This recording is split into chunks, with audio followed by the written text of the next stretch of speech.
if you want to be blessed, you have to have all of them. You cannot skip. You cannot, choose, pick and choose. No option. You have to choose everything. But the way you choose everything is you have to choose based on the sequence of the blessings. Because the first blessing will prepare you for the second blessing. Second blessing will prepare you for the third blessing. On and on and on. It's like ladder. It's like, steps going up. You understand? And this is the reason why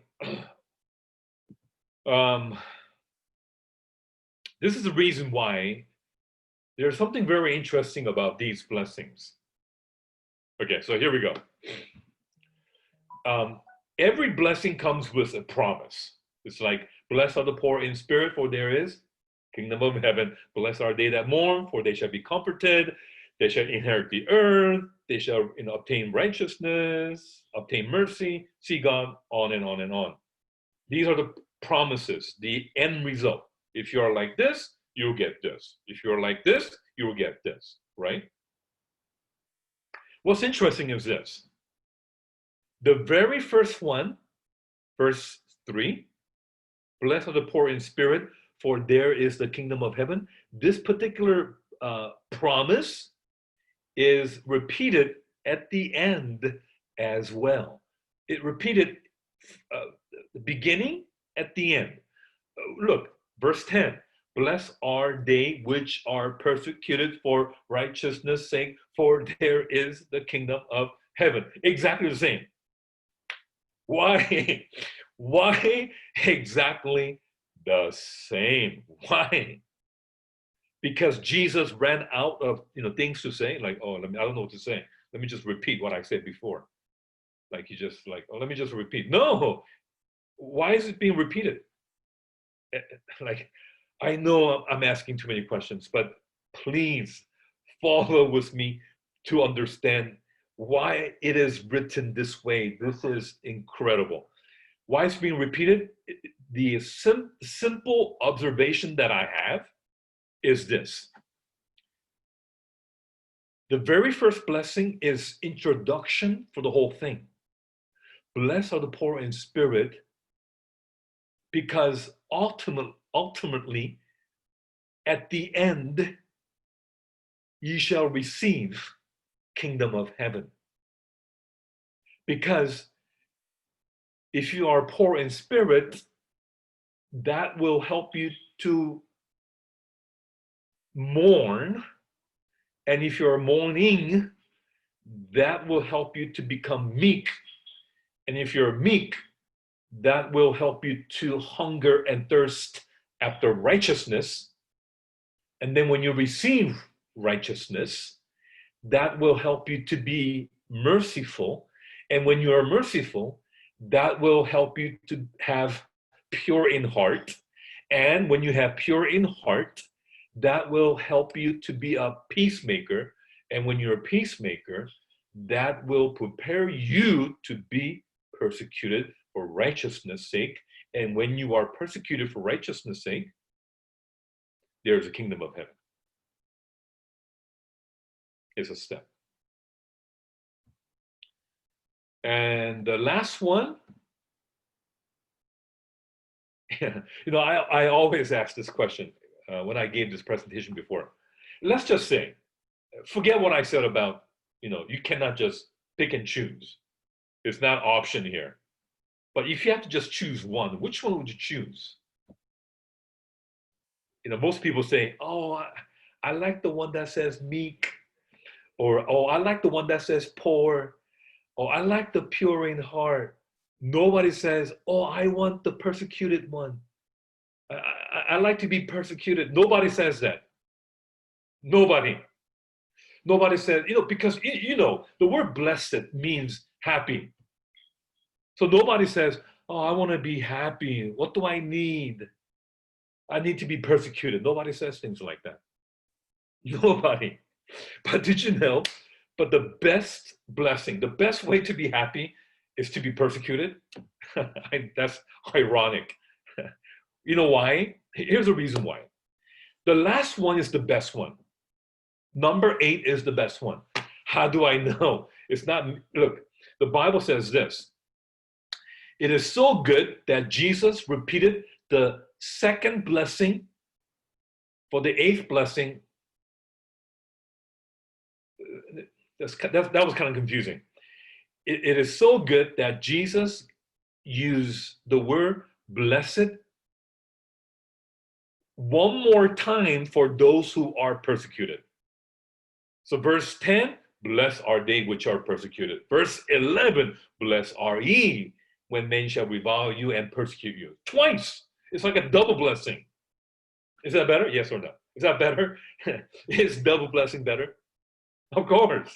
It is better. But then it's not enough. Double blessing is not enough. Look at verse 12. Verse 12 is still talking about persecuted. Rejoice and be exceedingly glad, for great is your reward in heaven, for so persecuted. See that? It's the same theme. Verse 10, persecuted. Verse 11, persecuted. Verse 12, persecuted. Persecuted, persecuted, persecuted. 3 times, same theme. They're all talking about the same thing. But verse 12 begins with rejoice. So you are blessed one time, that's good. But blessed twice, that's better. And then it says rejoice, that's even better. And then it says be exceeding glad. That's when you go, Pentecost, if I can use that language. You jump up and down. You're just shouting. You're so happy. Why do we have this crescendo? I call it crescendo. You know the musical terminology, crescendo. You increase in volume. This is crescendo. Blessed, rejoice, be exceedingly glad. Whoa, that's the best one. Why? First 7 blessings will prepare you for the last one. And why do we need the last one? Persecuted. I'm just going to say it. If you don't understand it, God bless you. But don't worry about it. Holy Spirit will teach you. I trust God that He will teach us all. Even me. I need to learn more, much more. Why is the last one the best? Because the first 7 will prepare you for the last one. But the last one is about persecuted. Why is that really important? Because the great controversy between God and Satan. The only way that God can prove that we are worthy to be blessed is when God allows Satan to exercise his persecuting power upon us, just like Job. God was able to vindicate who Job was by allowing Satan to persecute him. It was an act of judgment of the living. The only way God can judge the living is through persecution. What I just said has a whole lot of meaning, especially in the last days. So that's why it's the best one. So, okay. So let us understand this a little more. I'm watching my time, so, okay. So here we go. So let's understand. Let's see this progression, this step, a little more, a little deep, a little more carefully. Okay, let me show you another progression. Watch this. You come to God poor, and then you're gonna mourn, cry, and then you'll be humble, meek, and then you hunger and thirst. After that, you become merciful, and then you have pure heart, and then you become peacemakers. And peacemaker is number 7. Number 7. And according to the Bible, number 7 is usually a number that is connected to something is being complete, finished, done. Yeah, it's a progression and then it's done, finished. Like Seventh-day Sabbath. And that's the reason why in the beginning you come poor in spirit, but then a blessing number 7, it says, blessed are the peacemakers, for they shall be called the I'm doing this hoping that I will hear something. Children of God. Can you see? You come back to God as, I mean, listen, we're always the children of God, you understand? But because we are sinners, because we're lost, you understand? But then through the restoration, through the redemptive, through the work of the way that Jesus works in us, he will help us to become his children. Number 7, you're done. And you may say, oh God, we only need 7 blessings, but not number 8. We don't need number 8. We just need 7. But we become children of God at number 7, but then number 8 is when we are being tested. By the way, from the get-go, Ellen White puts it this way, that these blessings that we may have to go through again and again and again and again. It's not like, hey guys, I'm at blessing number 4. Where are you? Are you blessing number 5? Oh, that's nice. I'm in blessing number 4. No, it's not like that. We go through this experience up and down again and again. Practice makes perfect. Ellen White gave an impression that we may go through these blessings a number of times in order for us to get it, to get through these, the stone head that we have, hard heads, including me. Now, so let's go back. So, blessed are the poor in spirit, for there is kingdom of heaven. And we can go through like 1 hour study on poor in spirit, 1 hour study in mourn, 1 hour study in meek, but we're not going to do that. I'm just going to give you the most essential message in all of those. But I'm going to save the very first one for last. And I'm going to give you a little preview. I said the best blessing is number 7, and it's true logically, and based on the way the scriptures are arranged, that is the best. But practically speaking, the best blessing for us is number 1. Is number 1. And number 1 is the most difficult for us to say yes to. It's the most difficult. Most difficult for us to feel poor in spirit. So I'm going to save that for last, because that's the best one. But let me explain to you some other ones. So somehow, when you have this poor in spirit, that will prepare you to mourn. And let me give you the essence, what this mourn means. Mourn, definitely mourn means you tear up, you cry. I don't know if you have to really cry or you're crying, but it's like you are really, really sad. And what does that mean? Or does that mean that you are sad that because you feel lost? That's great. If you feel sad because you feel you're lost, good. You're sad because you feel so guilty because you have done so many wrong things. Good. That's good. Can this type of mourning or crying be part of that? Yes. You cry for, something's wrong with me. You cry for, I've done terrible things. And you cry for just feeling depressed or lost. Okay, sure. Can all those things be part of that? Yes.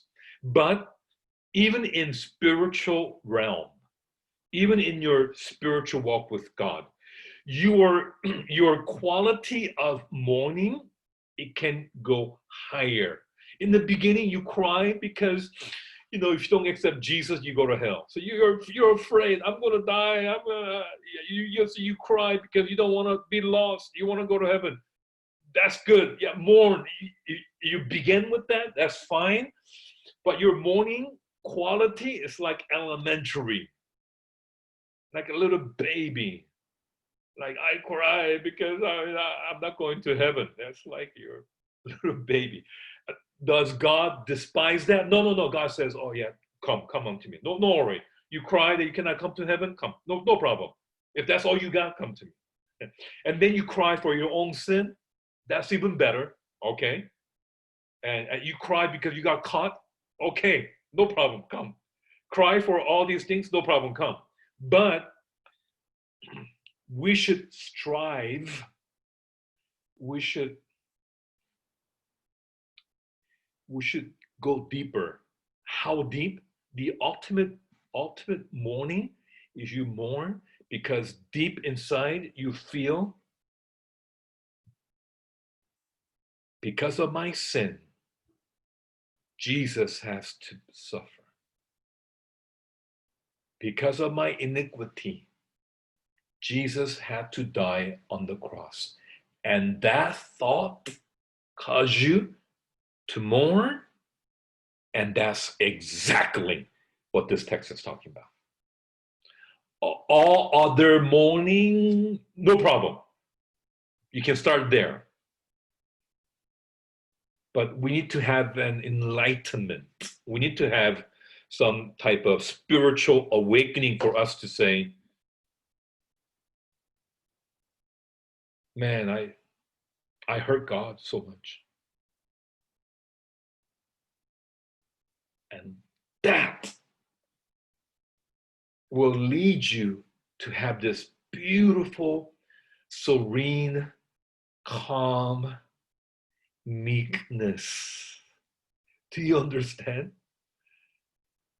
Do you understand? Like people cry because, oh, I'm terrible. You cry for your sin, good, but that you are still in yourself. You're still in your self-centered. So your meekness, your humility might be 40% genuine, but maybe 60% pretending. Because you think if I pretend to be humble, subconsciously, you don't even know you're doing that, but you are, because you're not authentic yet. You're not waking up yet. But you think, oh, I just perform humility, so I'm getting better. I'm so humble. I'm the best humble person in my church. And some people say, no, that doesn't work at all. So true meekness is really because realization that what you have done to Christ caused you to be, I am completely nothing. I have nothing to say. I am a sinner. I need a savior. I have nothing to boast. Nothing. Absolutely nothing. And when you are in that state of humility,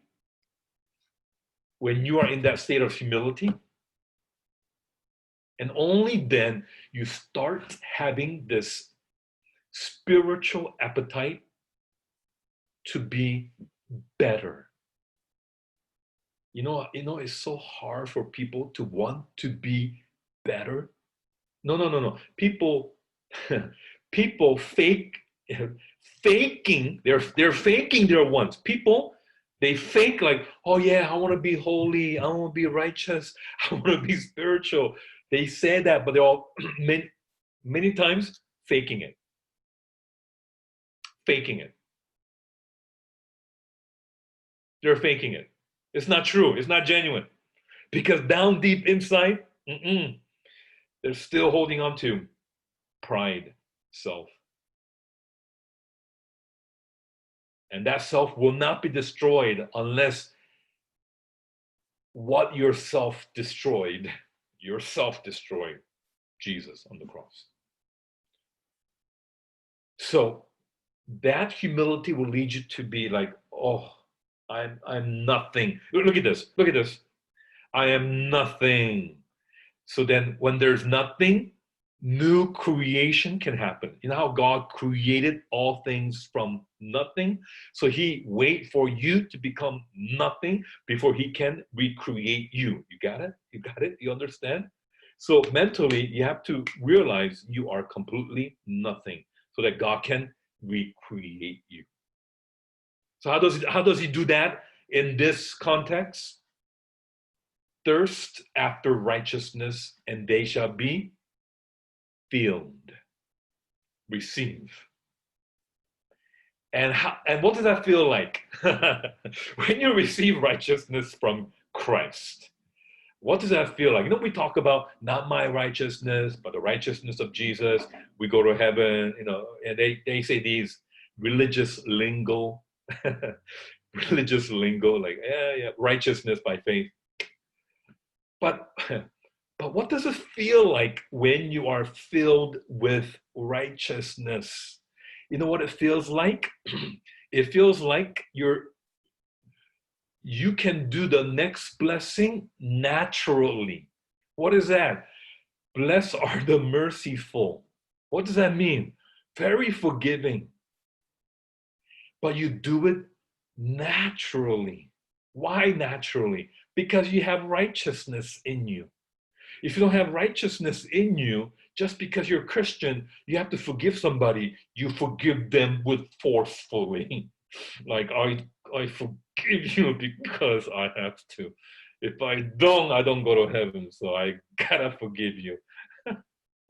So they force themselves and they pretend I forgave you.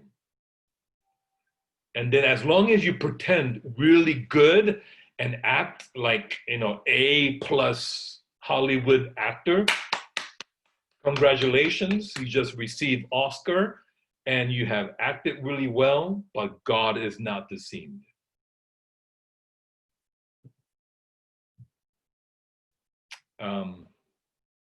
Listen, I seen really good Seventh-day Adventist, Christian, Sabbath keeping, vegetarian, vegan, whatnot, all of that.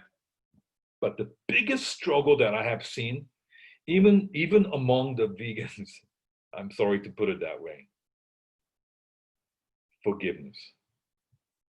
Tough. Very tough. And I believe that's the reason why is put it right in the middle. Why in the middle? You know, middle means is a transition. Transition. It means like you're going over the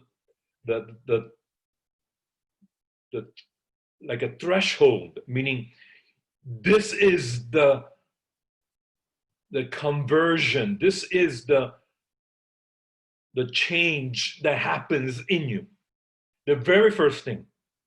How do I know you're a Christian? You are genuinely a very forgiving person. How do you know you're a Christian? I keep my Sabbath. How do you know you're a Christian? I give money to the church. How do you know you're a Christian? I go to church. I sing songs. I give Bible studies. No. Jesus said the very first sign that you do have righteousness, that you are merciful. And what's shocking is, blessed are the merciful, for they shall obtain mercy. You know what that means? You will not be forgiven when you cannot forgive.